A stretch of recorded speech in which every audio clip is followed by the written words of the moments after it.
Hello, everyone, and welcome back to Effing with the Ineffable. I am Zoe. I'm going to turn my phone I'm Smokey off. Pagleton. When did you guys get here? This is awesome.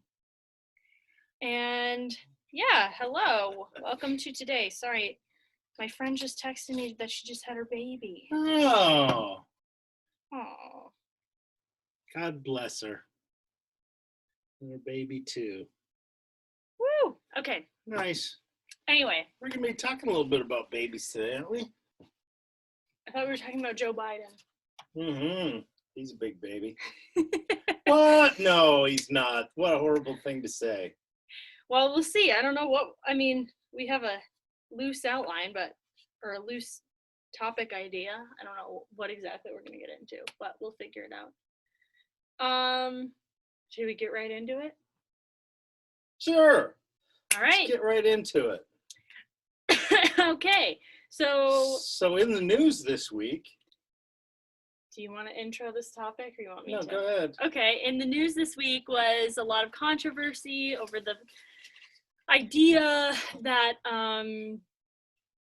Catholic bishops, I don't even really know how to describe the controversy, because Catholic bishops had what is it called? A declaration? A statement? You know what? Let's just start right off with the impeccable source of the New York Times, and I'll read this little thing from the Times, and we'll take it sentence by sentence and see if it makes sense.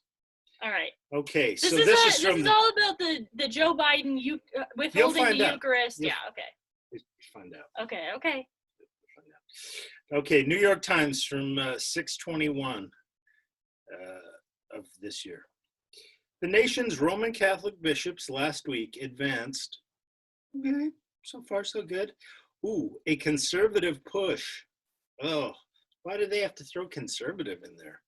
Why wouldn't they say a progressive push? Well, let's finish the sentence so we know what's conservative or progressive. Oh, okay. They're saying it's a conservative push to deny communion. Oh, boy, they're going to deny communion to somebody. Oh, to President Biden. Wow. The nation's second Catholic president. How dare they? Who regularly attends Mass, must be a great guy then, and has spent a lifetime steeped in Christian rituals and practices. Huh. So, if you read that sentence, you'd think it was a conservative push. Yeah, that's right. If conservative means that having rules and making members aware of those rules and enforcing those rules means conservative, that it would be conservative, yeah. Standing up for some principles, I guess, is a conservative thing. I would also think that progressives would have principles and rules that they would stand up for and want to enforce too, but I guess this was, for some reason, the New York Times decided to call this conservative. I wouldn't have necessarily said that. And why have they decided to deny communion to him? Is it because he regularly attends Mass and has spent a lifetime steeped in Christian rituals and practices? No. We don't get anywhere near why the reason is why they do it in this first sentence. But let me restate that first sentence in a little different way, a little editorial spin of a different color. The anointed bishops of the church established by Christ himself upon the earth decided not to change anything about what is considered acceptable behavior for a person, even a public person such as the president, to be considered in complete communion with the Holy Catholic Church.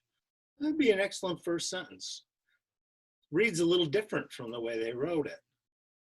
Exactly the same thing.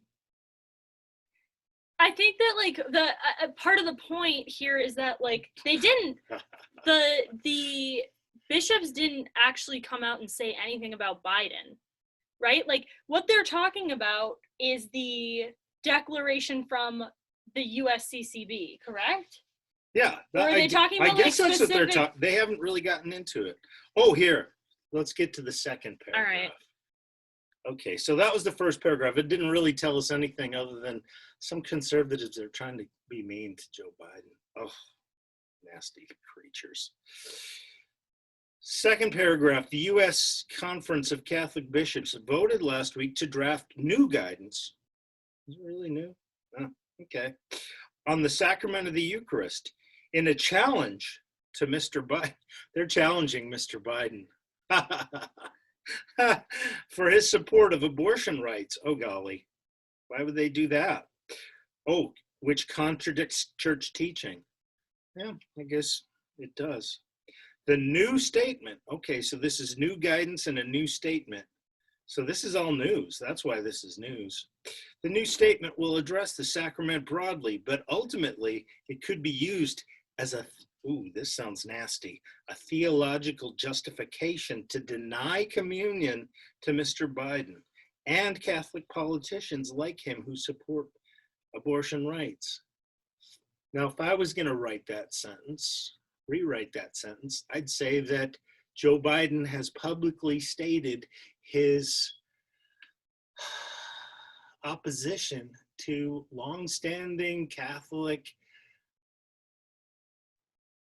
disapproval, beyond disapproval, condemnation of abortion as a practice. He has done so publicly, he has done so actively, and because of that, he has declared himself to not be in communion. If anyone is denying himself communion with the Catholic Church, it's not the Catholic Church excommunicating Joe Biden. It's Joe Biden excommunicating himself from what has always been the Catholic standing. Am I right? Yeah. I guess You don't want to be as mean about this. it's not that I don't want to be mean. I don't think I'm it's cranky. helpful. I don't think it's helpful to start with a New York Times article, which is obviously like first of all, who gives a crap what the New York Times says, first of all? I mean, apparently a lot of people, they consider it the paper of record, the way that things need to be stated is how it is stated in the New York Times for many people. And I'm making the point that the way the New York Times presents things has a built-in bias. They come right out of the box saying that there is a conservative effort within the Catholic Church to do something new and punitive to Joe Biden because of a stance on abortion. It's not new, it's not punitive. It's pointing out that he has veered from the path and he is no longer in the same building with the rest of the faithful Catholics. Now, then they want to go on to make some other points.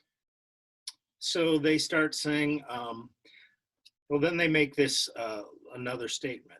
This vote was a dramatic show of force by an ascendant conservative movement within Catholicism. And then they go through some of the basic issues at the heart of the dispute. What is the Eucharist? They present that pretty well. Who can receive the Eucharist?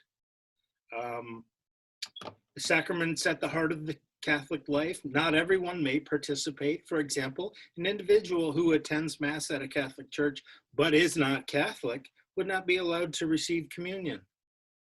That's what they're saying about Joe Biden. That even though he claims himself to be Catholic, he's clearly not in full communion with the Catholic faith. And that's what it takes to be Catholic. In order for me to be an upstanding citizen, I can't occasionally murder people, but for the most part, be decent. Well, I actually have to disagree with you there.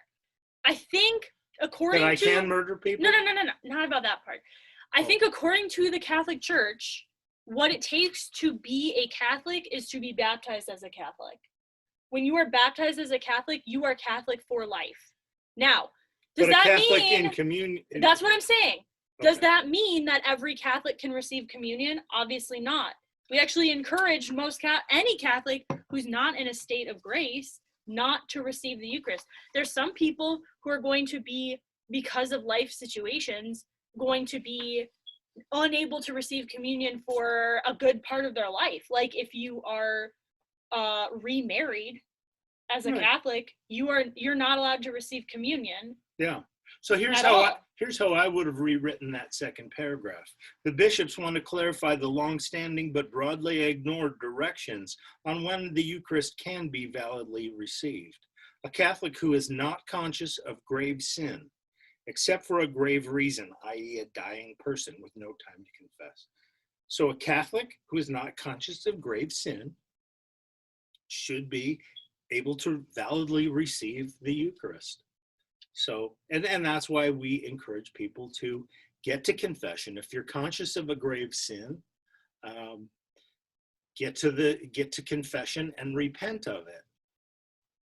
They're trying to help Joe Biden be conscious that he is in a gravely sinful state when he is promoting abortion.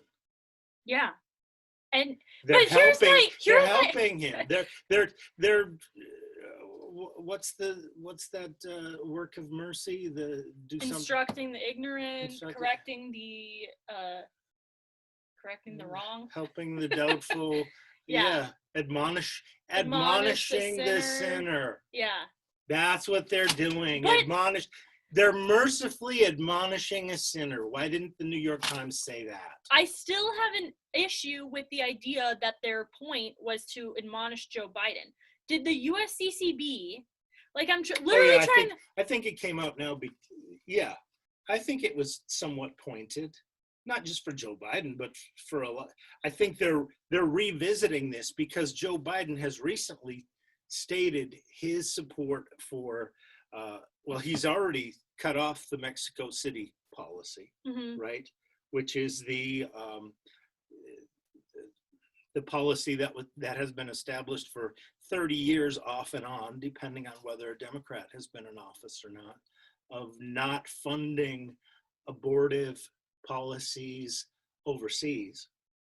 I thought the Mexico City policy did support funding abortions overseas, and that he is in support of that policy. Oh, I'll look it up. One or the other. It has to do with international efforts to promote abortion or not. Because I think that what Trump did was repeal the Mexico City policy, which funded abortions overseas. Okay. And what Joe Biden did was reinstate the Mexico City policy. Either way, Joe Biden is in favor of abortion. In favor of the abortion internationally. He's also stated that he is in favor of,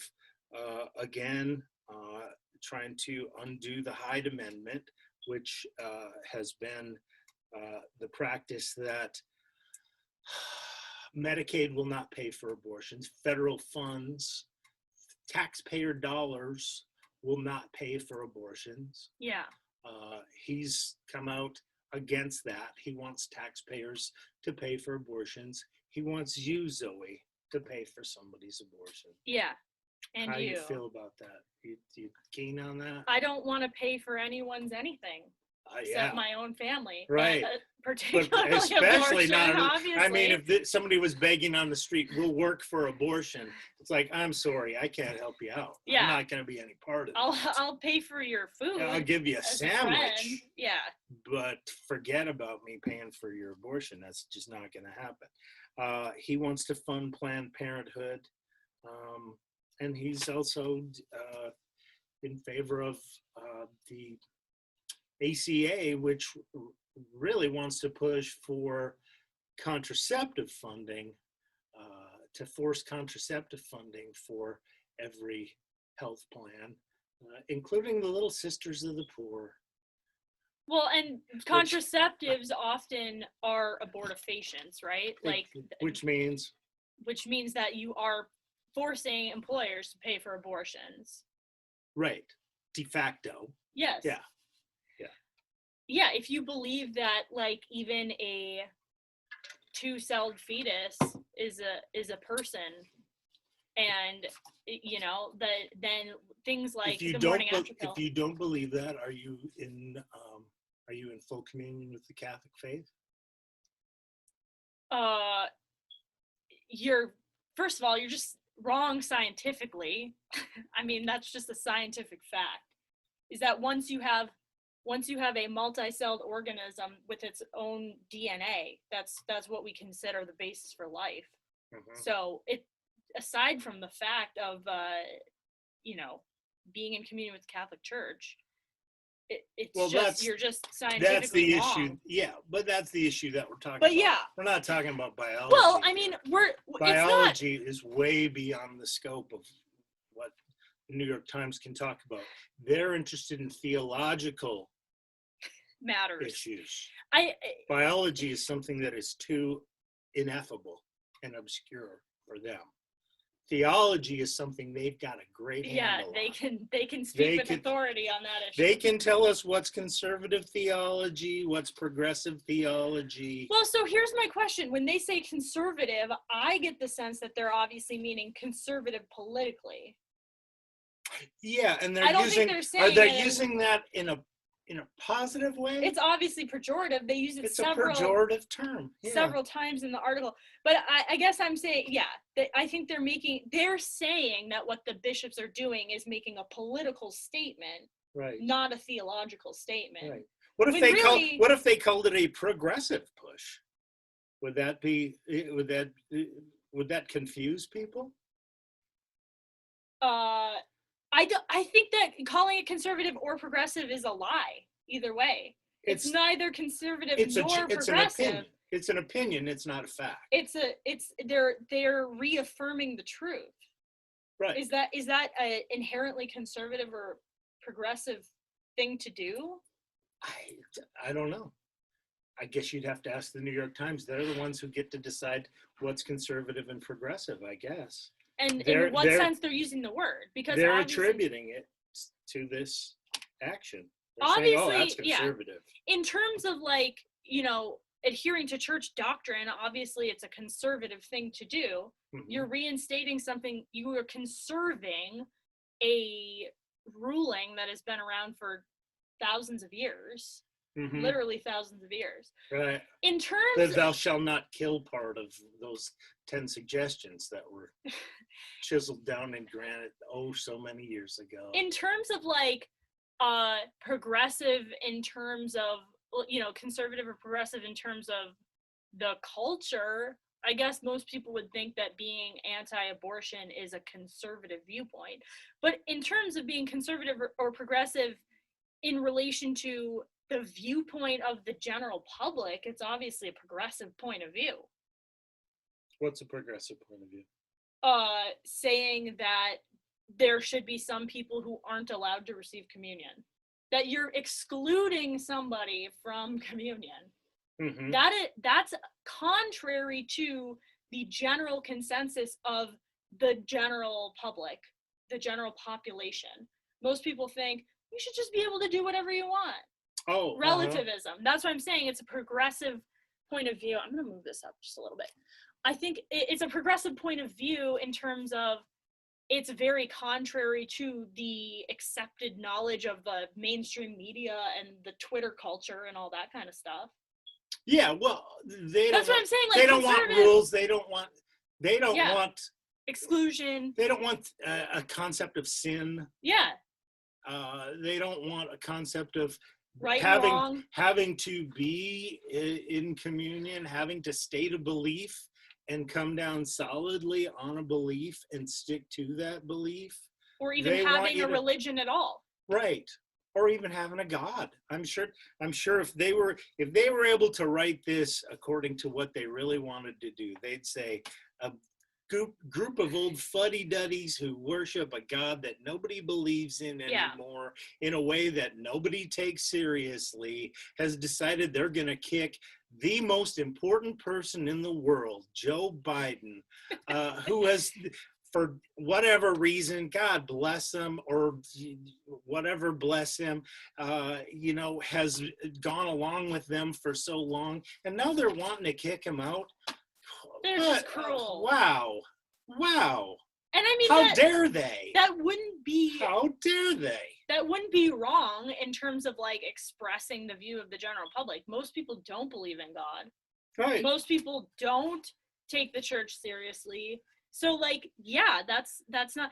That's why I'm saying first of all, this is why I don't read the news. people. This is literally why I don't read the news. Because Especially why I don't read the New York Times, because it riles me. Holy crap. I mean, like, it's just stupid. It's just stupid. It's obviously everything that's written, even like if we talk about the Wikipedia article, even the Wikipedia article that we're going to talk about in a minute is biased. Is obviously biased. It's written from a biased point of view. It's almost impossible to eliminate bias. Yeah, it is almost impossible to eliminate bias.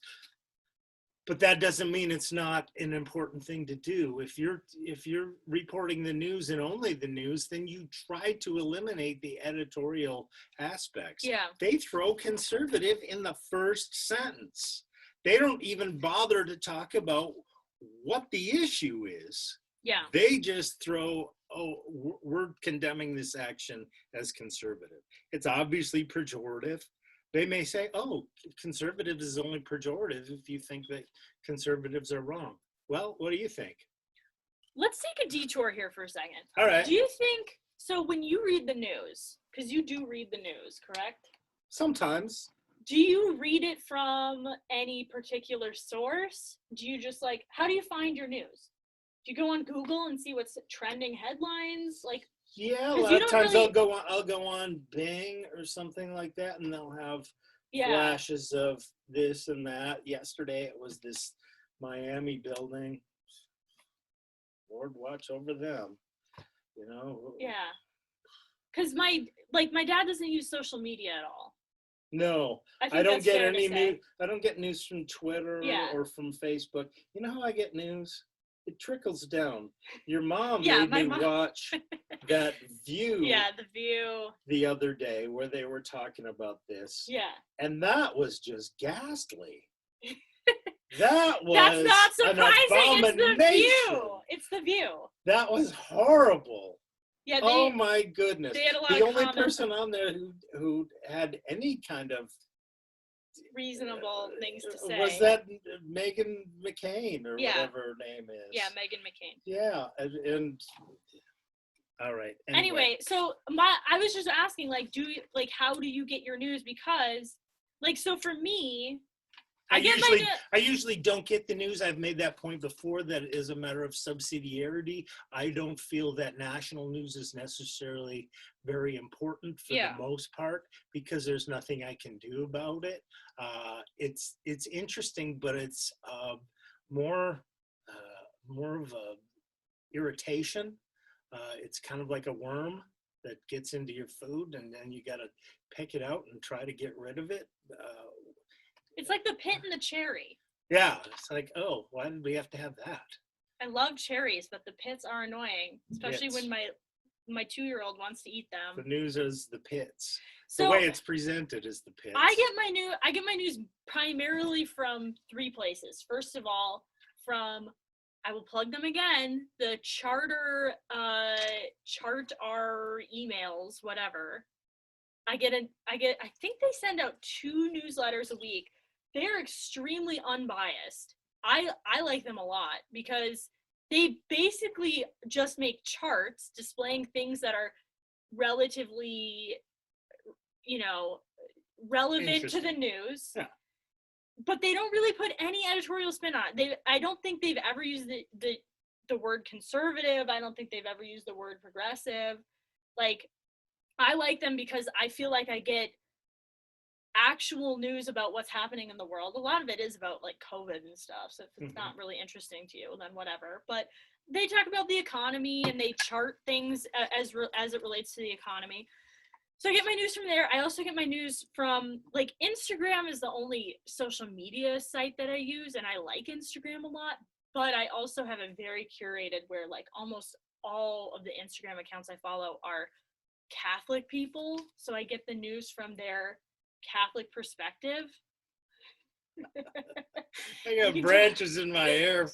I was out out in the garden picking spinach a few minutes ago. Anyway, so I get my news from Instagram, but obviously it's curated, and then I get my news from secondhand from people like my husband and my mom. Yeah. Because they're the people who actually read the news. Yeah. But I just don't like reading stuff any newspaper, even stuff like the Daily Wire. I love the people at the Daily Wire, but and they come out and say, like, we are biased in a conservative way. Yeah. But, like, I still don't really want to read that most of the time. Right. If there's something, like, really big that happened that I want to know more about, sometimes I'll go on there and read it. But, like, they are biased. I've heard that there's some other sources that do tend to be more traditionally just news oriented and not editorial. And I guess that's like maybe the BBC people have said it might be, or even Al Jazeera, which is, I would have thought, oh boy, you don't want to find out about America from Al Jazeera, do you? Yeah. But I guess they do. I get most of my news from the Babylon Bee. Which is a satire website, but they do, like, you can kind of figure out what's going on in the news from the Babylon Bee. Like this week they had one that was like, it was like the Unitarian Church comes out with a statement saying they will literally give communion to anyone. Anyone, anywhere. Even I think it was the Unitarian Church. Anyway, satanic goat worshippers. Yeah, pretty much.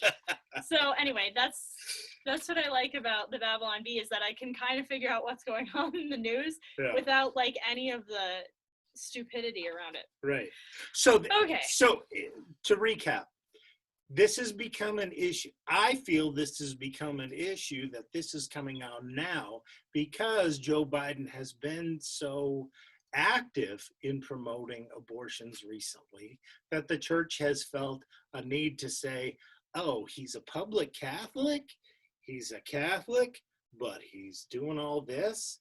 Is that, do we want him to be able to say that he's in communion with the Catholic faith, that he's in good here while he's doing all this? And they're saying that no, it's not. But then the New York Times goes on to say, okay, what is the Catholic Church's stance on abortion? The Catholic Church strongly opposes all form of abortion. True. That's correct. They couldn't let it rest at that. On the day of Joe Biden's inauguration, an archbishop underscored this point, criticizing the new president's position. Abortion is a direct attack on life that also wounds the woman and undermines the family. It is not only a private matter, it raises troubling and fundamental questions of fraternity, solidarity, and inclusion in the human community. Wow, okay. Highfalutin language, but you get the sense that he takes it pretty seriously. He thinks that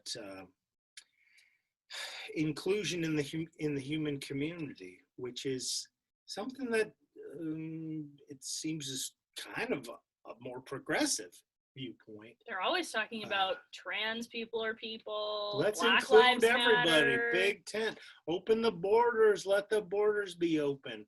Oh, but don't let the womb be open. If people want to shut the womb, they should be able to shut the womb, but nobody should be able to shut the border. Oh, okay. Well, golly. Open the border, but evacuate the womb. Here's the deal, kids. We want to open the border, but let's evacuate that womb. Who decides if Mr. Biden can receive communion? The Bishops' Conference does not actually have the power. So this is all just talk. That power is reserved for local bishops who have the autonomy in their diocese, or the Pope. Cardinal Wilton Gregory of Washington, one of your heroes, has already said he won't bar the president. Bishop-elect William Koenig of Wilmington, Delaware, Mr. Biden's hometown, has remained largely quiet on the issue. The decision, okay, now here's kind of a pivot. The decision by the Catholic bishops to craft a public statement is in part a sign of the conservative disapproval toward Mr. Biden and other Catholic politicians who publicly advance beliefs that are not aligned with the church's. Yeah, is that conservative disapproval, or is that just pointing out that, hey, that's not really what we believe? That's not really how You know, I could call myself a Nazi, but if then all of a sudden I start saying, you know, I think maybe Jews are the superior race, the Nazis would say, hey, you are out. You're some sort of Schnell. You're some sort of prejudiced person, but you're not a Nazi. You're not racist in the right direction Yeah. for us. Yeah, and the church says that abortion is wrong, and if you publicly support abortion, then you're in opposition to the church. Is that conservative? I guess. You know, is it, or should we be kinder and gentler and allow people to do things? We have. You know, have there been a lot of instances where politicians have been denied the Eucharist? There have been a few. There have been a few, and they've been discouraged. We tend to not want to judge people, but when people are publicly taking stances that are in direct opposition to fundamental beliefs on the part of the church, they've got to say something. They've got to say, hey, you know, that's, you know, this view does not represent that of the church. You know, the viewpoints presented by Mr. Biden are not Catholic. They may be in full communion with the Democratic platform. They probably are, but they're not in full communion with the Catholic faith. So please don't pretend that you're in full communion with the Catholic faith. Think about it. If you want to be a Catholic, great. Repent, confess, make a firm purpose of amendment, knock that crap off, and come on back. We love you. We'll always love you. But quit pretending you're one of us. You're sheep in wolves' clothing. No, strike that, reverse it. So why are people so invested in the controversy? I'm not. You could care less. I mean, it's not that I could care less, but it's like, here's the hard thing about it is like, let's just talk about this on a more general level. Mm-hmm. Like, I can see this from like two sides in terms of That's like why it's a individual controversy. in terms of individual bishops making this decision, which is like really what we're talking about, right? Like, we're not talking about like everybody in the country is now not allowed to give Joe Biden communion. We're talking about like there is a rule about individual people receiving communion, and then there are, which that's like not really the controversial part at all. Nobody's arguing with that. I mean, some people think that there shouldn't be any rules at all, but among like the Catholic Church, right, like that, it's just like that's a non-starter. That's not going to change. Right. So that's not really the issue. There's rules that decide whether you're Catholic or not. Or not, and that's just not going to change. So what we are talking about is like the individual. You don't have to like the rules, but you have to abide by the rules. Otherwise, you're not in the game. You know, that's all there is to it. You know, I don't have to like the rules for baseball, but I can't go out there with a, you know, hockey puck. Yeah, I can't go out there with a gun and try to shoot people while they're rounding bases. Well, it's like that's against the rules. They'd say you're not allowed to play with us anymore. Yeah. I'd say, what? Say that again, punk. Okay, so what we're talking about is like individual decisions by individual bishops of deciding whether or not to give communion to Joe Biden. And I can see this from two sides from their point of view. Like, there's the side of he is publicly entrenched in grave sin, and that's right. Support of abortion. And that's a bad thing.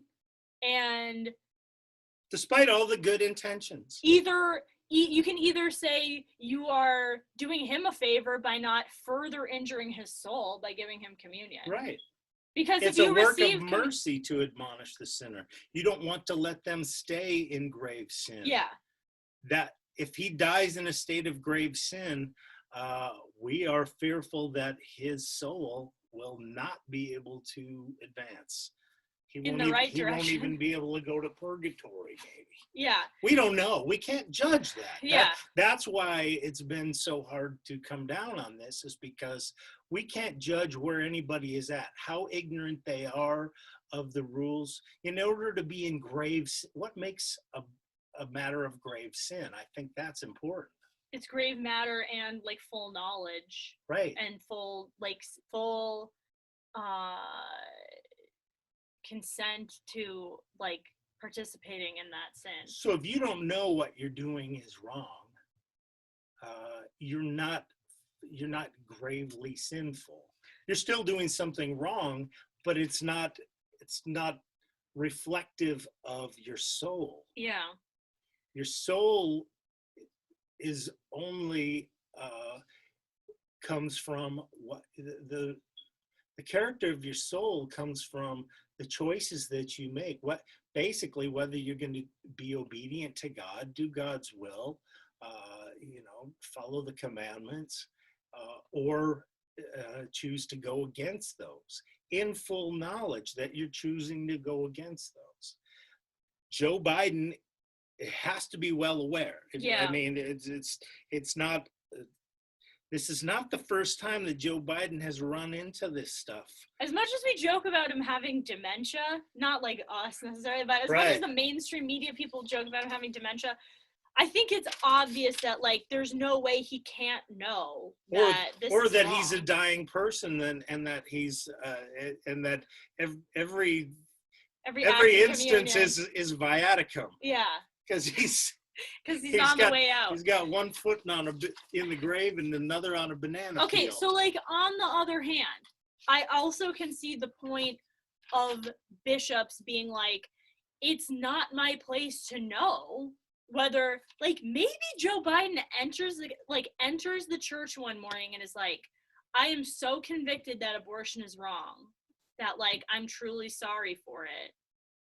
And maybe he went to confession the day before and confessed like publicly doing all this stuff and then goes to receive communion. Like, we just don't know what the state of his soul is. So I can understand at the same time being like, it's not my place to deny him communion. It's up to him to make the decision for himself whether he is in full communion and able to receive communion or not.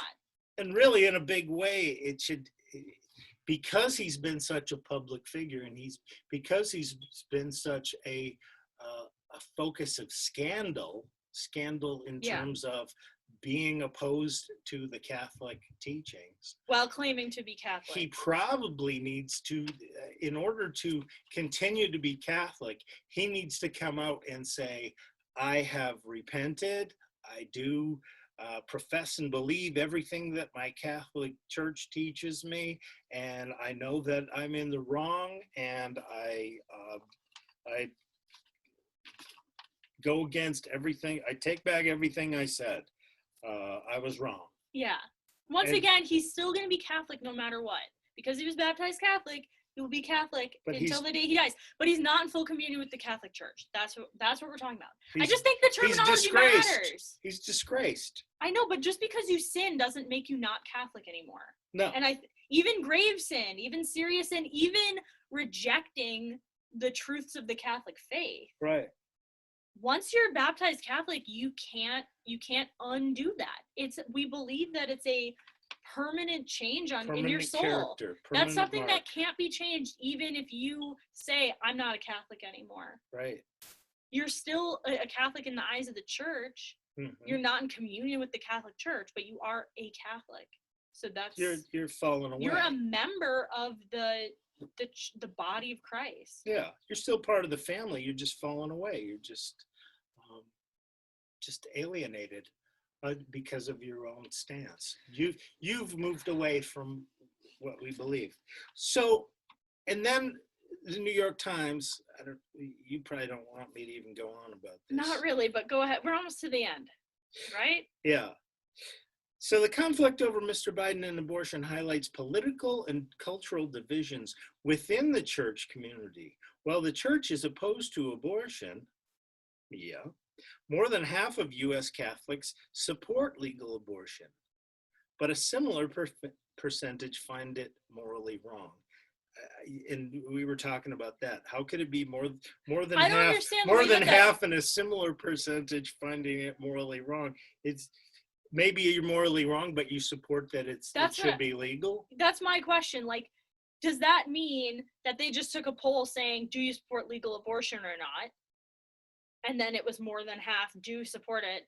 And they took a separate poll saying, is abortion morally wrong? And more than half. And that might be how Joe Biden feels about it too. He might feel that I believe it's morally wrong, but as a representative of the United States, which is not a Catholic culture, not a Christian culture. Yeah. We're a secular culture, that I have to support the rights as indicated by the Constitution and as interpreted by the Supreme Court, which is that a woman does have a legal right to pursue an abortion.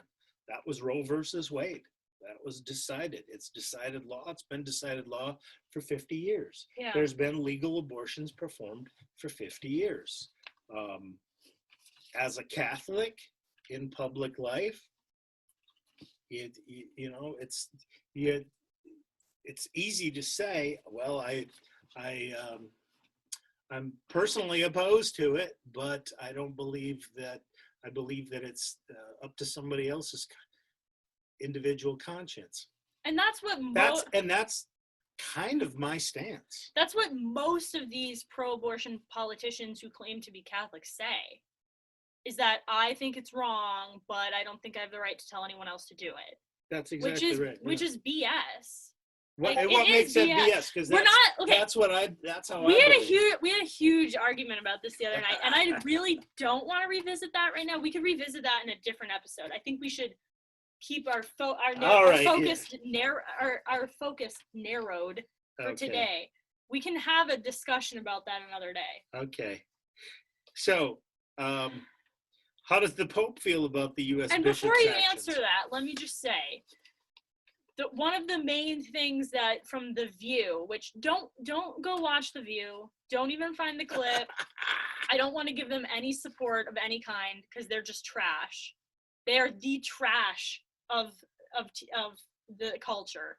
They're worse than Jerry Springer? I'd rather watch Jerry Springer than The View. Worse than Maury? Much more entertaining. If you're going for pure entertainment value, much more entertaining to watch Jerry Springer than The View. Watch The Bachelor. My point is, I think it was Whoopi Goldberg made the point that's like, oh, the Pope said this, blah, blah, blah. And I thought the Pope was infallible. And it's like, this you is thought wrong in so many ways. This is something that bothers me a lot in a lot of circumstances, is anytime somebody who's not Catholic says, oh, I thought the Pope was infallible. The Pope is only infallible in extremely limited circumstances, and obviously the Pope's opinion on this issue or any other issue is just the opinion of one person, and it doesn't matter. One very important person. Yeah, but still, it doesn't matter for. It's like saying. What if the Pope came out in favor of abortion? It would. I mean, it wouldn't change Catholic doctrine. No, it wouldn't.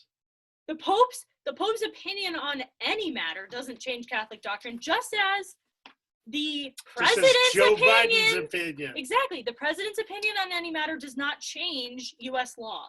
Right. It's the exact same thing. So doesn't change the Constitution. Continue with what the New York Times has to say. Okay, so ahead of the U.S. bishops' vote, the Vatican did issue a warning against drafting a statement recommending that public figures like Joe Biden be denied communion. But Pope Francis himself has remained silent. Good choice, Pope. The Pope says we don't want trouble. Just let's not have trouble. But the U.S. bishops are saying, hey, no justice, no peace. We're going to stand up for our fellow bishops if they decide it's within their rights. And at this point, it's probably a valid decision to say that Joe Biden is not in communion with the Catholic Church and that he is in a state of unrepentant grave sin and therefore is not able to validly receive the Eucharist. If a bishop decides to make that decision and says that, okay, we're not going to be offering the Eucharist to Joe Biden, they're going to back him up. They're saying, we got your back, fellow bishops. We believe that, you got a good reason to be making that decision if you're going to do it. Okay, and then they say, all right, so abortion is a troubling thing. Is abortion the only issue on which current U.S. law is in conflict with Catholic doctrine? Oh, you know why they're asking that. No. One other example is capital punishment, which is legal in more than half the states and at the federal level. In 2018, Pope Francis declared that the death penalty is wrong in any instance. Again, that's the Pope's opinion. And it's mostly in line with what the actual doctrine is. Pretty much. Is that we almost never have a justified reason to perform capital punishment. And, okay, now, maybe this makes up for the abortion thing. Joe Biden has said during his campaign that he would eliminate the death penalty at the federal level and encourage states to follow suit. So he's saying, yeah, well, I'm opposed to the death penalty.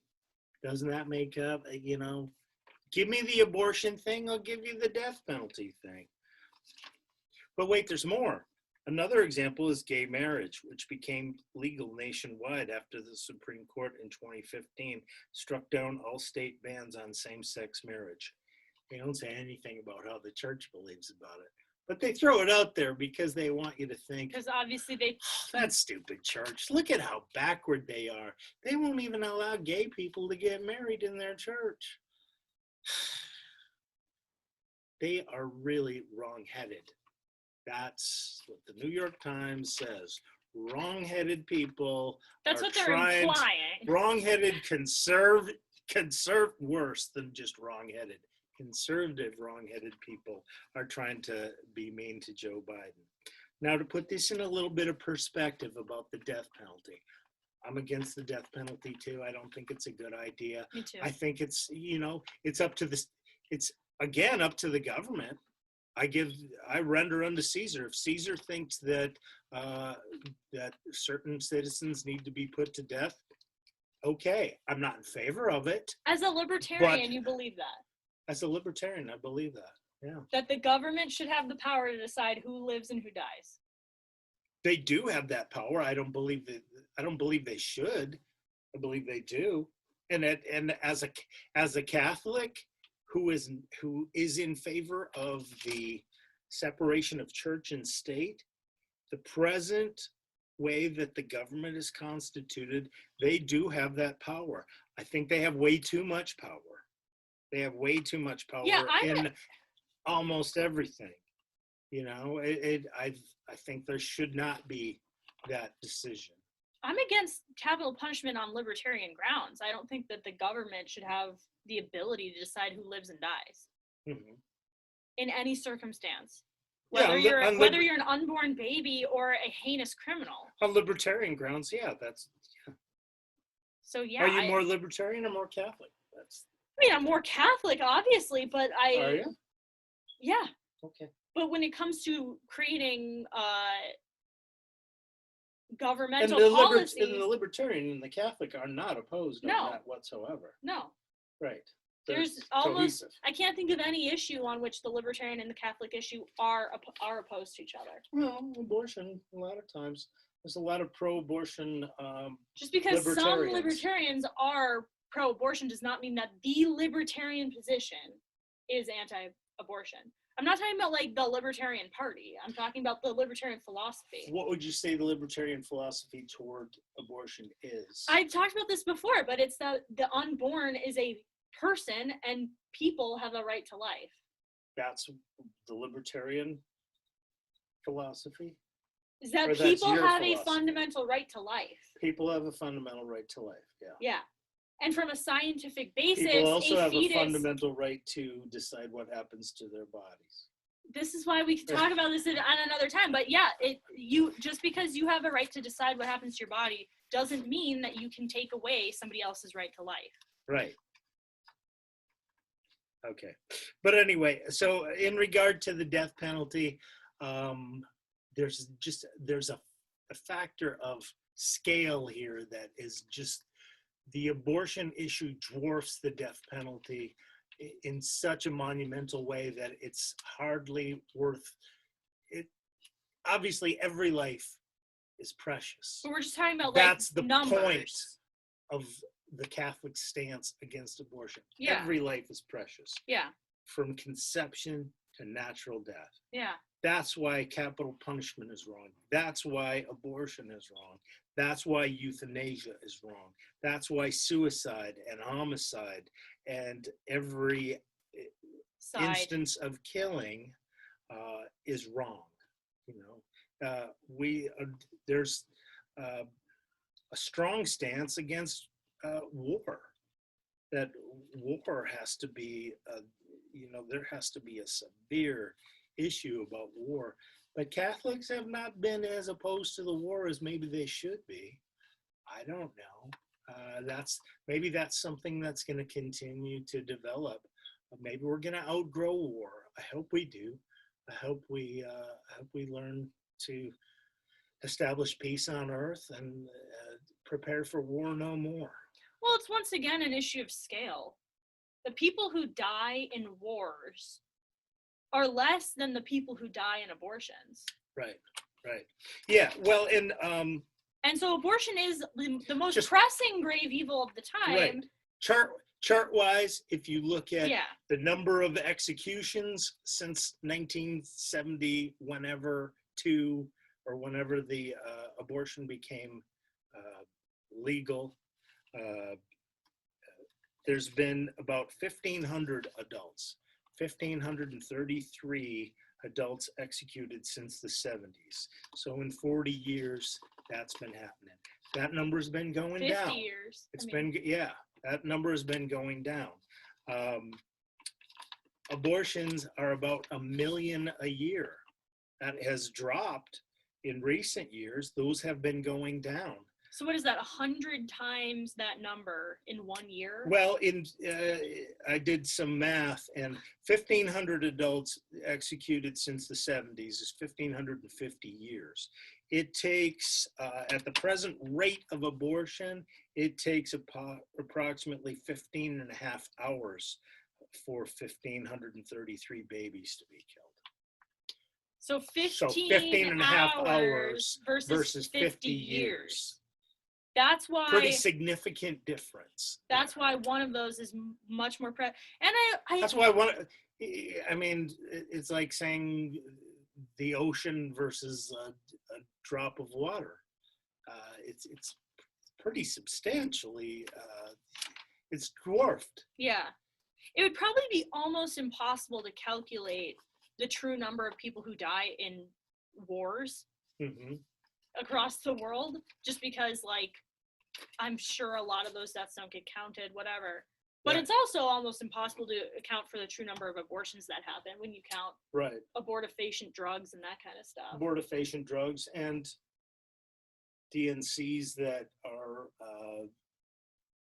not called abortions, but are called, for other reasons. And people do still have, like, under the table back alley abortions, even with it being legal. Why? Because if you watch Orange is the New Black, which is a show I don't recommend, they're in prison. They can't have an abortion because they're in prison. So they're, like, trying to have an abortion in their prison cell. They come to prison pregnant? No, she got pregnant in prison from one of the prison guards. Wow. Spoiler alert. For anyone watching that show from, like, literally 8 years ago. It was not an immaculate conception. Anyway, way off topic, but no, obviously there are people who still have people who are too young to, people who live in states where they can't have a legal abortion because of whatever reason, because of their circumstance. Those people, of course, they're still going to get back alley abortions. Anyway, we've kind of veered from the topic. Yeah, do I we mean, we're need to talking get about back on topic? How far are we into this? 45 minutes. Okay. We gotta wrap this up. Okay. Do we want to talk about the do you want to talk about the Wikipedia? Let's just summarize. I mean, so the Wikipedia, there's a Wikipedia article I will link talking about, what's it called? Eucharistic denial to Catholic politicians over abortion. Basically, it's talking about how this is not like an unprecedented thing for people to be denied.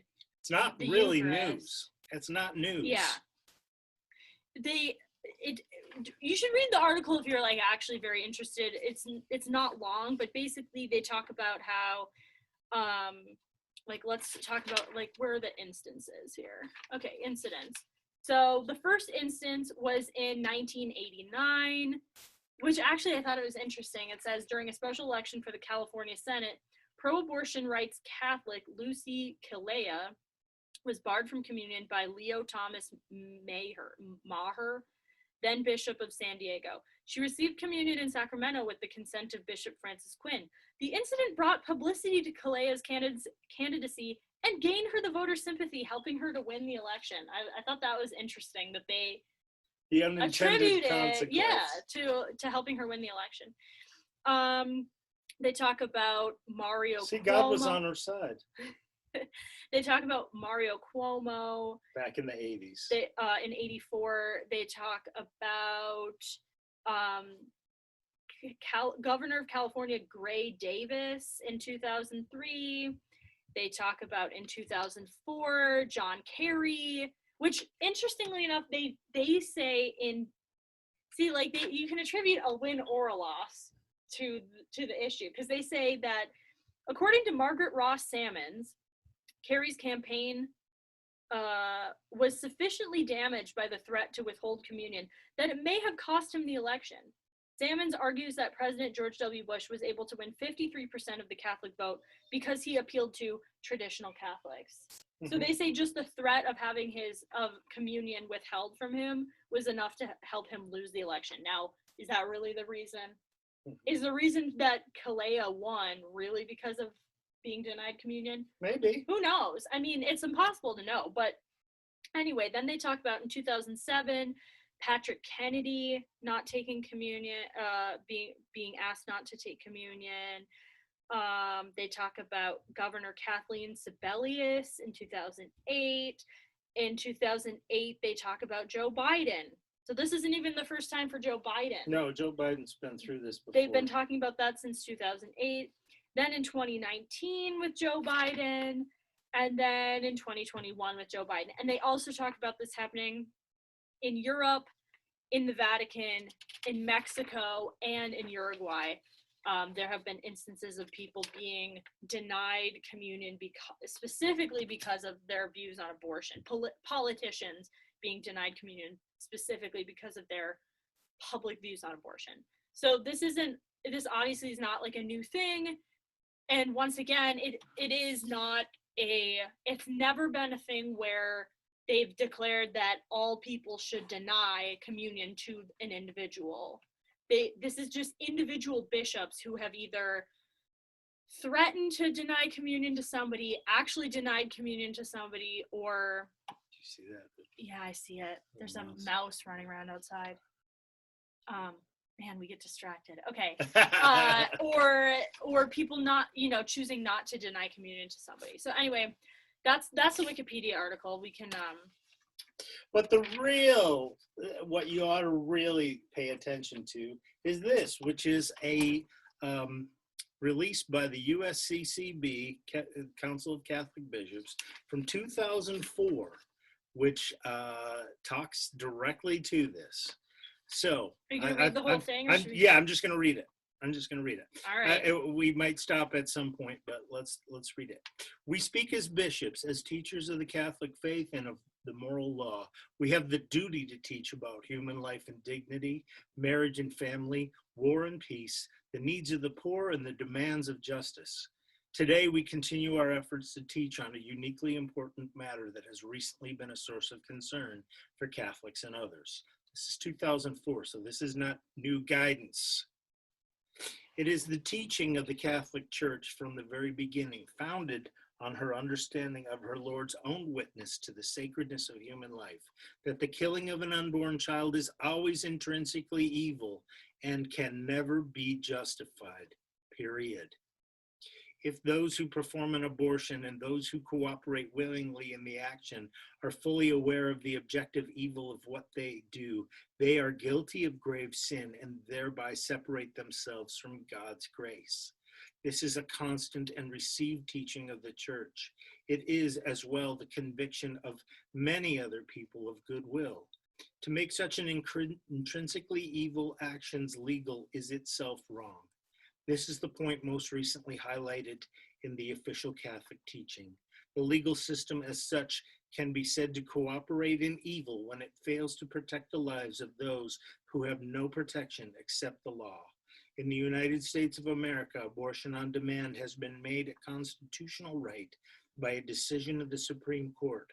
Failing to protect the lives of innocent and defenseless members of the human race is to sin against justice. Those who formulate law, therefore, have an obligation and conscience to work toward correcting morally defective laws, lest they be guilty in cooperating in evil and in sinning against the common good. Okay, can I interrupt there? I disagree with one of the things that they say in there.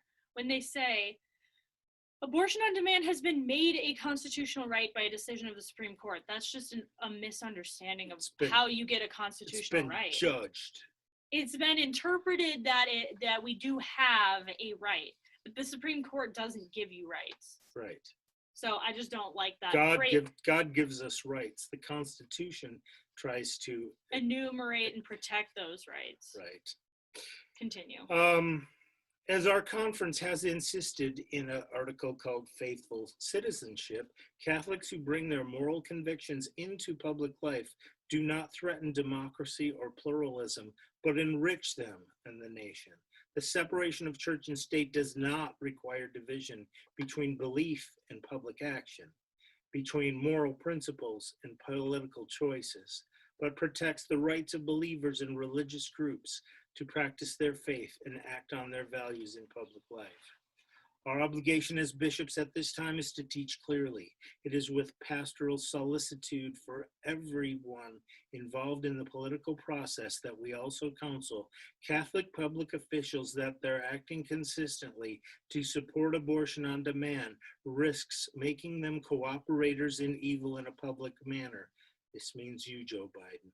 Me. Oh, it doesn't say that. That was a editorial edition. That was a Smokey Piggleton edition.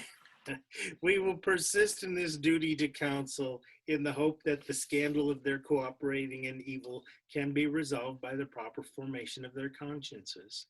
Having received an extensive interim report from the task force and looking forward to the full report, we highlight several points. We need to continue to teach clearly and help other Catholic leaders to teach clearly on our unequivocal commitment to the legal protection of human life from the moment of conception until natural death. Our teaching on human life and dignity should be reflected in our parishes, in our educational, healthcare, and human services ministries. We need to do more to persuade all people that human life is precious and human dignity must be defended. This requires more effective dialogue and engagement with all political officials, especially Catholic political officials. We welcome conversation initiated by political leaders themselves. Do we need to go any further? I don't think we need to read almost any of that, but that's fine. Okay. So they're basically saying. I think it was important to read this because we did read what Wikipedia had to say about it and what the New York Times had to say about it. This is the horse's mouth. Yeah, this is what they're actually declaring in 2004. And if you have a problem with this, you got a problem. All right. So if you were a bishop, what would you do? If I was a bishop and my primary obligation was to promote and defend the Catholic faith, which might be my primary obligation now that I think about it. I would have to I would have to say that people who are public sinners like that, that I would have to. I don't know. It's a tough call. Here's what I would do if It's I a were a tough bishop. call. I will never be a bishop. Bishop Zoe. But here's what I would do. I would have. This is just like in general things, because I think that this issue is much deeper than this specific thing about Joe Biden or any other politician. I would have confession at least like 7 hours a week in every church in my diocese. Before every mass. There's especially before Sunday Mass. Because guess what? Most people sin every day. Most people sin every day. I do. I've sinned several times in the course of this recording. If we actually, I've been merciless in my judgments. If we actually believe that, for New York Times writers. If we actually believe that sin is evil and disconnects us not only from God but from the communion of the Catholic Church, we should encourage all people, to go to confession as much as humanly possible. As much as they need it, obviously. Not as much as humanly possible, but as much as they need it. And I think that... Which is probably more than what is humanly possible. Yeah. Exactly. I mean, like, I got so frustrated last week because my husband and I went to confession, and for this entire parish, they have 4 Sunday masses. Is that right? 4 Sunday masses. And 1 hour of confession a week. So all the people who want to receive communion at any of those weekend masses are expected to go to confession during that 1 hour period where there was one priest hearing confessions. Like that. All those grave sinners. We're just not taking it seriously. Like, as a church, we're not taking it seriously. But a good indicator that it is being taken more seriously was that by the end of that hour, you did not even make it to the front of the line. Yeah, there was like 15 people who had to get general absolution at the end, because That's good. It's good that there's that much demand for confession. The fact that there's that much there demand. Should be 150 people in there needing absolution.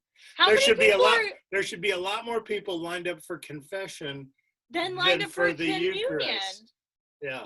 So that's the first thing I would do if I were bishop. The second thing I would do is make sure that people understand what they're doing when they receive communion.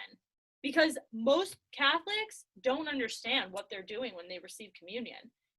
We've talked about a good percentage of Catholics do not believe in the transubstantiation. We've talked about this before, about how you go to Mass and it's like, I think this week you do what Joe Biden does. New York Times said it. Christian rituals and practices, regularly attending Mass. This week it doesn't say that you're turning your heart to God. This week there's a great Instagram called Mass of the Ages, where it's a documentary that's coming out about the traditional Latin Mass. But they were talking about Saint Isaac Jogues, who you see the picture of him. In his picture, he has his fingers gnawed off because we've talked about this before, but he got his fingers gnawed off by his captors, and he had to get special dispensation from the Pope, I think, actually, to continue to be able to celebrate Mass, because his hand was disfigured. Before 1962, we actually believed that the only person who should ever touch the Eucharist was the priest. The only part of his body that ever touched the Eucharist was his fingers, his thumb and his forefinger. And guess what?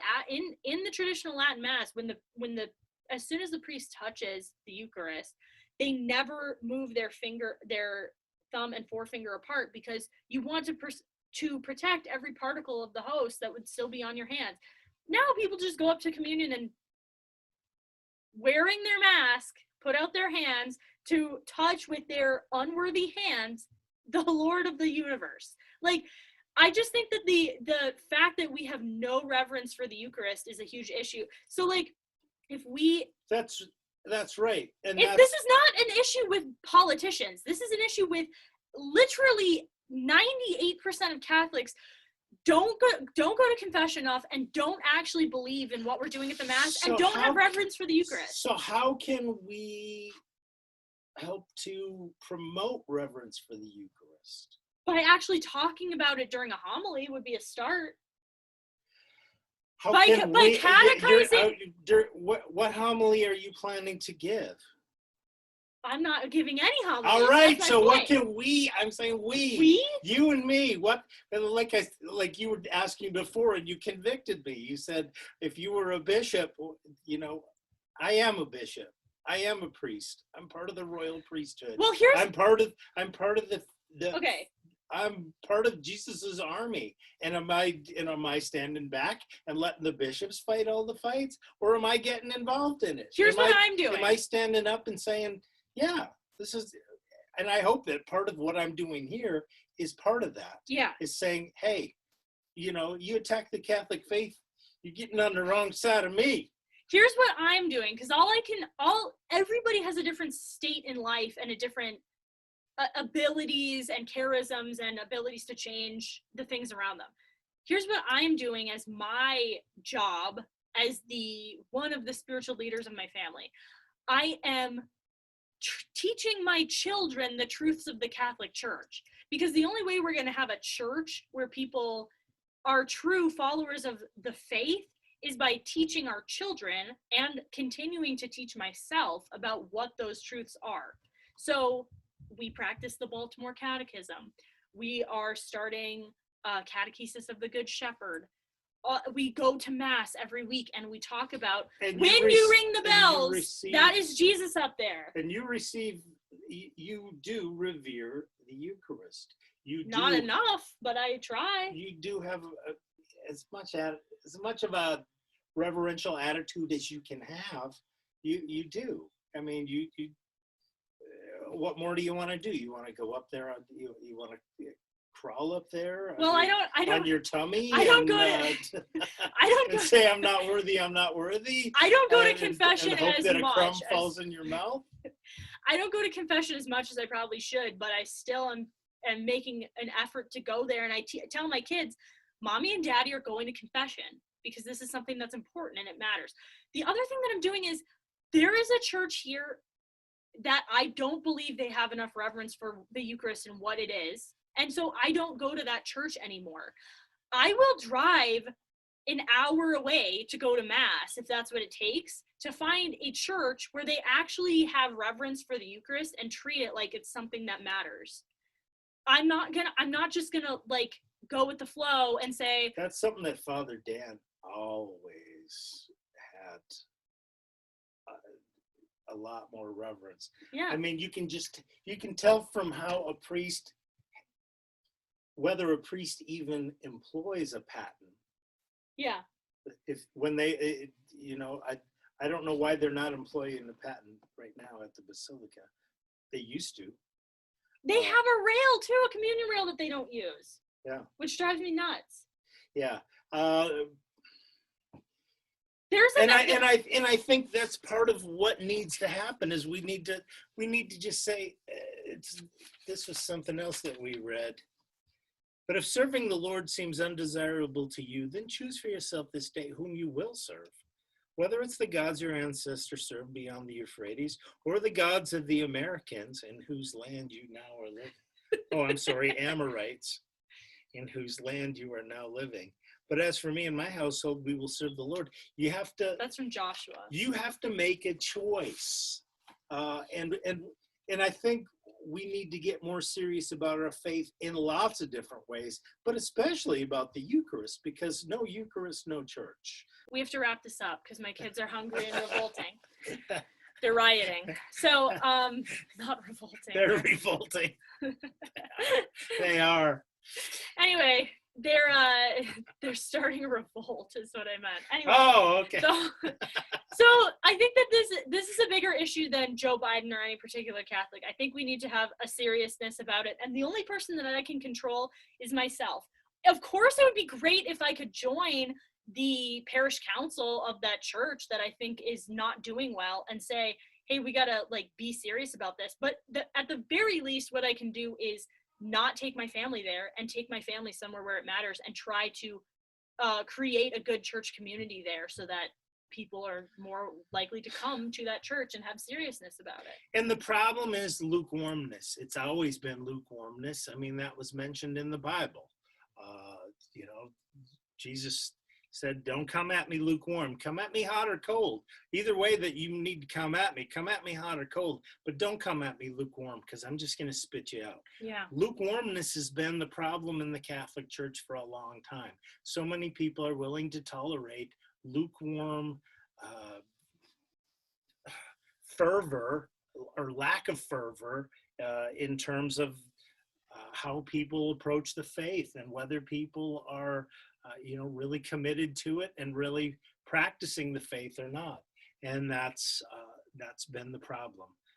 And because of that, people have said, if they don't take it seriously, why should we take it seriously? Why would I go to mass every week, get myself up, go get dressed, go and do this and be a part of this whole spectacle? If it doesn't mean anything to the people who are actually involved in it, why should it mean anything to me? And that's why the people on The View were like, doesn't mean anything to most of those people. Why are they getting their Grundies in a bundy about Joe Biden? Just because he supposedly doesn't favor everything that you say, neither do anybody else, you big bunch of hypocrites. And they're right about that. Yeah. The church is a big bunch of hypocrites, and that's always been the problem. And we need to try to keep pushing toward a more perfect faith. We need to be more committed to, Christ was willing to die for the church. What are we willing to do? I don't know. We're willing to talk about it on here. Yeah, ad nauseum. Okay, we're signing off. I'm nauseated because your children are revolting. All right, we're signing off. Hopefully we'll talk about, I don't know. We'll talk about something else next time. Probably. Bye, everyone. Thanks for joining us. Okay, bye.